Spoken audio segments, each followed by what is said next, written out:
সম্প্রতি চিত্রনায়িকা শাবনূরকে ফোনে কেউই খুঁজে পাচ্ছেন না।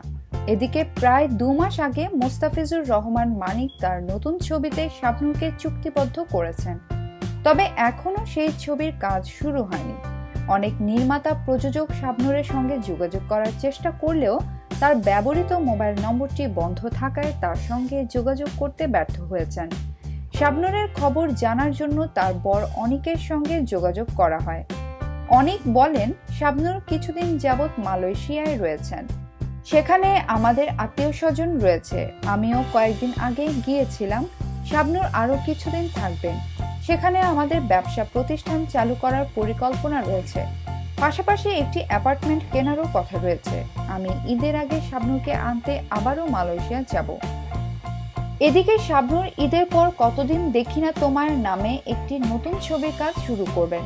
এই প্রসঙ্গে এ ছবির পরিচালক মোস্তাফিজুর রহমান মানিক বলেন, শাবনূরের সঙ্গে কয়েকবার এই ছবিটি নিয়ে কথা হয়েছে।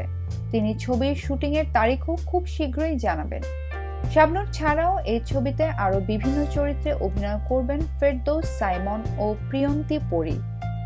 ঢাকায় চলচ্চিত্রের জনপ্রিয় মুখ শাবনূর বিয়ের পরে স্বামী অনিক, সন্তান আইজান নেহানকে নিয়ে কয়েক বছর ধরেই অস্ট্রেলিয়া বসবাস করছেন। মাঝে মধ্যেই অবসর কাটাতে বাংলাদেশে আসেন তিনি।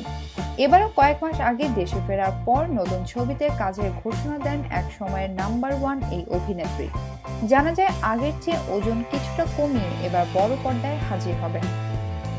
বিনোদন জগতের নিত্য নতুন খবরাখবর জানতে রিপোর্টার জরিনা চ্যানেলটি সাবস্ক্রাইব করুন। লাইক, কমেন্ট এবং শেয়ার দিতে ভুলবেন না।